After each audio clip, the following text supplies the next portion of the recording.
욥기 12장 1절에서 25절 말씀 우리 한 목소리로 같이 천천히 읽겠습니다. 욥이 대답하여 이르되 너희만 참으로 백성이로구나. 너희가 죽으면 지혜도 죽겠구나. 나도 너희같이 생각이 있어 너희만 못하지 아니하니 그 같은 일을 누가 알지 못하겠느냐. 하나님께 불러 아뢰어 들으심을 입은 내가 이웃에게 웃음거리가 되었으니 의롭고 온전한 자가 조롱거리가 되었구나. 평안한 자의 마음은 재앙을 멸시하나 재앙이 실족하는 자를 기다리는구나. 강도의 장막은 형통하고 하나님을 진노하게 하는 자는 평안하니 하나님이 그의 손에 후히 주심이라. 이제 모든 짐승에게 물어보라. 그것들이 내게 가르치리라. 공중의 새에게 물어보라. 그것들이 또한 내게 말하리라. 땅에게 말하라. 내게 가르치리라. 바다의 고기도 내게 설명하리라. 이것들 중에 어느 것이 여호와의 손이 이를 행하신 줄을 알지 못하랴. 모든 생물의 생명과 모든 사람의 육신의 목숨이 다 그의 손에 있느니라. 입이 음식의 맛을 구별함 같이 귀가 말을 분간하지 아니하겠느냐. 늙은 자에게는 지혜가 있고 장수하는 자에게는 명철이 있느니라. 지혜와 권능이 하나님께 있고 계략과 명철도 그에게 속하였나니 그가 흐르신즉 다시 세울 수 없고 사람을 가두신즉 놓아주지 못하느니라. 그가 물을 막으신즉 곧 마르고 물을 보내신즉 곧 땅을 뒤집나니 능력과 지혜가 그에게 있고 속은 자와 속이는 자가 다 그에게 속하였으므로 모사를 발가벗겨 끌어가시며 재판장을 어리석은 자가 되게 하시며 왕들이 맨 것을 풀어 그들의 허리를 동이시며 제사장들을 발가벗겨 끌어가시고 권력이 있는 자를 넘어뜨리시며 충성된 사람들의 말을 물리치시며 늙은 자의 판단을 빼앗으시며 귀인들에게 멸시를 쏟으시며 강한 자의 띠를 푸시며 어두운 가운데서 은밀한 것을 드러내시며 죽음의 그늘을 광명한 대로 나오게 하시며 민족들을 커지게도 하시고 다시 멸하기도 하시며 민족들을 널리 퍼지게도 하시고 다시 끌려가게도 하시며 만민의 우두머리들의 총명을 빼앗으시고 그들을 길 없는 거친 들에서 방황하게 하시며 빛 없이 캄캄한 데를 더듬게 하시며 취한 사람같이 비틀거리게 하시느니라. 아멘. 오늘 우리가 읽은 욥기 12장은 세 친구의 말이 다 끝나고 이제 욥이 전체 그들을 향하여서 주는 말입니다. 엘리바스, 빌닷, 소발이 다 이야기를 했고 이제 욥이 12장, 13장, 14장까지 길게 대답하고 기도함으로써 이제 첫 번째 친구들과의 이 논쟁이 마무리가 되는 장면입니다. 1, 2, 3절을 보면 욥이 대답을 하는데요. 세 친구 모두를 향해서 너희만이라고 이야기를 합니다. 너희만 참으로 백성이로구나 라고 이야기를 하는데요. 여기서 백성이라는 말은 사람으로도 그냥 이해할 수 있습니다. 앞에 11장 12절에서 소발이 이야기하면서 욥을 향하여서 들나귀 새끼 같다라고 이야기하는 겁니다. 왜 엘리바스, 우리 이 빌닷과 이 소발같이 충언을 해주는데 듣지 않느냐. 네 고집이 황소고집 같다. 이렇게 짐승에 빗대어서 설명을 했죠. 그래서 욥은 그 친구들에게 답을 하면 내가 짐승이면 너희만 사람이구나 라고 받아치는 것이고 그 가운데 감정도 많이 상하였음을 우리가 볼 수 있습니다. 3절 말씀을 보면 나도 너희같이 생각이 있어 너희만 못하지 아니한다 라고 이야기하면서 그런 거 내가 모르냐. 이전에 너희들과 이야기할 때도 나 그렇게 생각하고 너희들과 이야기했지 않냐. 내가 지금 몰라서 그러냐 라고 친구들에게 조롱거리가 된 자신의 마음을 이렇게 쏟아붓고 있습니다. 4절 5절에 보면 욥의 마음이 좀 더 나오는데요. 내가 하나님께 불러 아뢰어 들으심을 입었던 사람이다 라고 이야기합니다. 한글로 보면 좀 그렇지만 영어 성경이나 원어를 조금 더 살펴보면 내가 한때는 하나님께 기도했고 기도 응답 받던 사람이다. 하나님의 그 존전에 내가 초대를 받고 교제를 하던 사람인데 지금은 이웃에게, 그러니까 친구들에게 웃음거리가 되었고 나는 의롭고 온전한 자, 너희에 비하면 상대적으로 내가 더 의로운 것 같은데 교만하기보다도 하나님 앞에 아무리 물어보아도 내가 의롭고 온전한데 지금 친구들에게 조롱거리가 되었다라고 자기의 신세 한탄처럼 하고 있는 모습입니다. 마음이 무너져 있는 것이죠.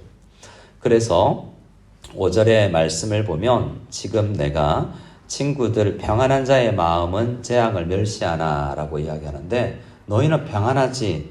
그래서 유복하고 환경이 좋아서 내 고난을 지금 동정하거나 공감할 수 없지. 이제 나는 힘들고 어려운데 재앙이 나 실족하는 자를 더 많이 기다리는 것 같다. 더 많은 재앙이 지금 너희를 때문에도 닥치고 앞으로도 닥칠 것 같다라고 이야기를 하고 있는 것입니다. 그리고 6절부터는 이제 친구들의 논리를 반박합니다. 강도의 장막은 형통하지 않냐? 하나님을 진노하게 하는 자가 평안하지 않냐? 시편 73편에도 그러한 동일한 악인의 형통을 우리가 보는데요.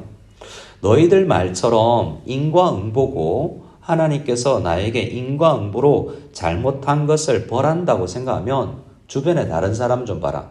강도의 집이 망해야 되지 않냐? 하나님을 진노하게 하는 사람이 나밖에 없냐? 그런데 그 사람 다 잘 살고 있지 않냐? 나에게 인과응보의 원칙으로 설명하려면 그것들 다 설명하고 나한테 와라 라고 이야기합니다. 너희의 논리로 엘리바스의 그러한 인과응보의 윤리와 도덕으로 설명 안 되는 일이 있다. 그리고 빌다시 한 것처럼 과거 역사를 다 쌓아놓은 역사와 전통으로 설명 안 되는 게 있다. 그리고 하나님의 섭리 앞에서 무조건 무릎 꿇으려고 하는 소발의 말로도 다 설명이 안 된다. 나 그거 아는 사람이다. 근데 도저히 설명이 안 된다 나한테 이렇게 주장하고 있습니다. 그리고 7절에서 12절까지는 거의 받은 대로 돌려주는 답이기도 한데요. 7절에 짐승에게 물어봐라. 공중의 새에게 물어봐라. 8절에 땅에게 바다의 고기에게 설명해봐라. 그들도 너희들이 해주는 답 정도는 해줄 수 있을 것이다. 하나님의 손 안에서 다 자연 만물이 움직이는데 그것 모르겠느냐? 라고 이야기를 하고 있습니다. 하나님이 다 모든 육체와 목숨이 하나님의 손 안에 있고 하나님이 모든 것을 다스리고 있는데 그 정도는 너희들의 충고 정도는 나보고 짐승이라고 그랬지. 그런데 짐승과 공중의 새, 바다의 고기도 그런 자연의 이치는 알지 않겠느냐라고 이야기합니다. 마치 11절에 입이 음식의 맛을 구별함 같이 귀가 말을 분간하는 것처럼 자연스럽다. 그 정도의 대답은 다 일반인이라도 짠맛, 단맛을 말 못하는 갓난아기도 그건 구별하지 않냐. 내가 지금 그걸 구별 못해서 너희에게 이야기를 하고 있는 게 아니지 않냐라고 이야기합니다.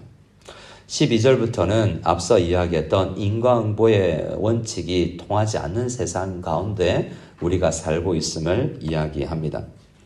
늙은 자에게 지혜가 있고 장수하는 자에게 명철이 있는데 그런데 사실은 모든 지혜와 권능이 하나님께 있고 계략과 명철도 하나님께 속했다. 15절에 하나님, 14절에 그가 허르시고 15절에 그가 물을 마르신즉 계속해서 16절까지 반복하는 것은 능력과 지혜는 하나님께만 속해 있는데 우리 아무리 늙었고 장수하는 자에게 지혜가 있다고 하더라도 그건 부족한 것이다 라고 설명을 합니다. 더 분명하게 17절부터 이제 세상 가운데 우리가 목격하는 현실, 우리가 살아가는 이 현실이 이 죄 많은 세상에 태어난 우리가 목격하고 살아가는 이게 그 설명으로 다 되냐라고 이야기를 다시 한번 합니다. 17절에 모사가 그리고 재판장이 발가벗겨서 끌려가게 되고 어리석은 자가 되는데 세상에 바른 생각을 하면 모사는 존경을 받아야 되는 거 아닌가. 근데 제갈공명이나 뛰어난 명석가가 이렇게 발가벗겨져서 끌려가는 세상. 재판장은 존경을 받아야 되지만 어리석은 자가 되는 세상. 이런 세상에 우리가 살고 있지 않냐. 19절 말씀에 제사장들은 벌거벗겨 끌려가시고 18절에도 왕들, 19절에 제사장들, 권력 있는 자들, 20절에 충성된 사람들, 늙은 자의 판단, 21절에 귀인들. 이 사람들이 인과응보라면 그들이 받는 현실을 어떻게 설명할 수 있냐라고 다시 한번 이야기합니다. 우리가 살아가는 세상은 일반적인 윤리 도덕과 세상 법칙으로 설명되지 않는 것이 너무나 많다라고 이야기를 하고 있는 것입니다. 그 가운데서 욥도 고민하고 도대체 그것이 이해가 되지 않아서 번민하고 있는 겁니다. 근데 어줍지 않게 욥에게 와서 충고해주는 그들의 말이 욥을 더 고통스럽게 하고 있죠. 22절부터는 주권자이신 하나님에 대해서 다시 이야기를 합니다. 하나님은 어두운 가운데에서 은밀한 것을 드러내시며 죽음의 그늘을 광명한 대로 나오게 하시는 분이다 라고 이야기합니다. 아무리 숨어서 우리가 무엇을 해도 사람을 속일 수는 있을지라도 우리는 하나님 앞에 다 드러나게 되는 것 아닌가라고 이야기하죠. 23절에 민족들을 커지게도 하고 멸하기도 하시며 민족들을 널리 퍼지게도 하지만 단숨에 백성들을 민족을 모아서 한 나라를 만드실 수 있는 분이 하나님이십니다. 24절에 만민의 우두머리들의 총명을 빼앗으시고 그런 사람들을 길 없는 거친들에서 방황하게도 하시는 하나님이 이 운영하는 이 현실.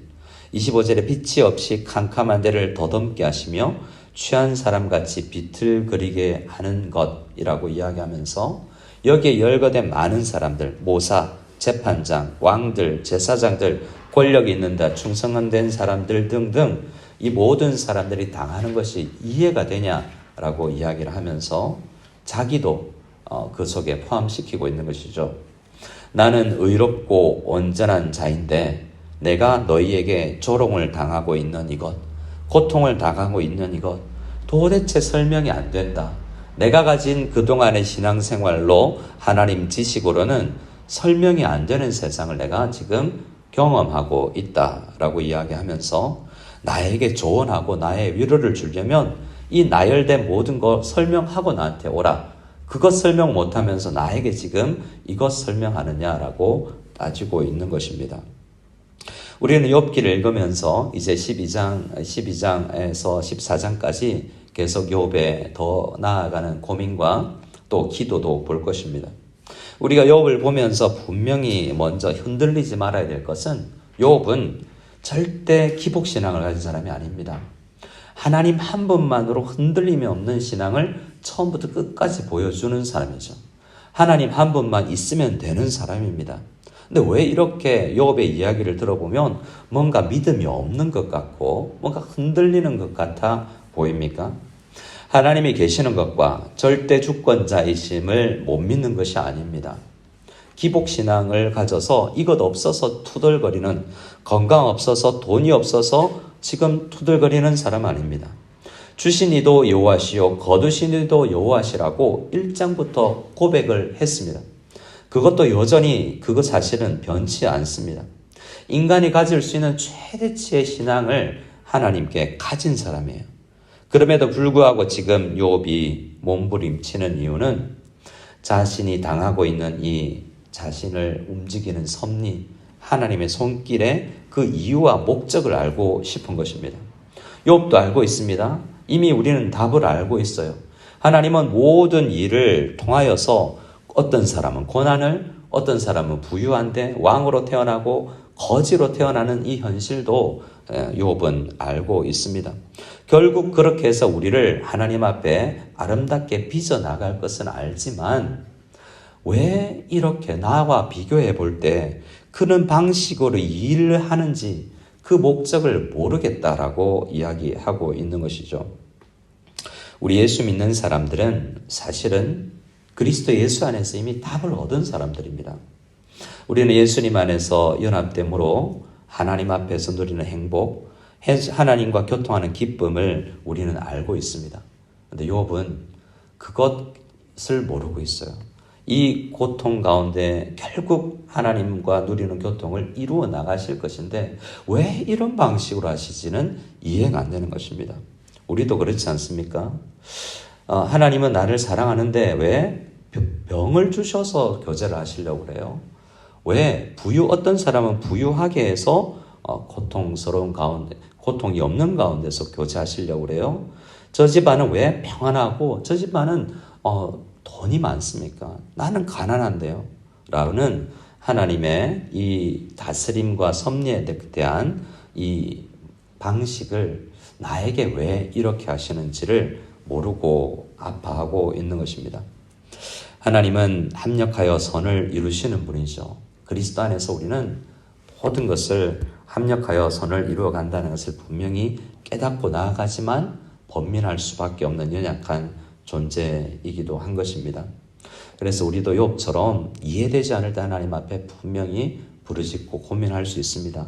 이 아침에 그 고민을 해 나가면서 욥이 결국에 알았던 이걸 통해서도 하나님과 교제하게 하시고 이걸 통해서도 주님을 닮아가게 하시는구나 라는 것을 깊이 경험적으로 알 수 있는 우리 모두가 될 수 있기를 소원합니다.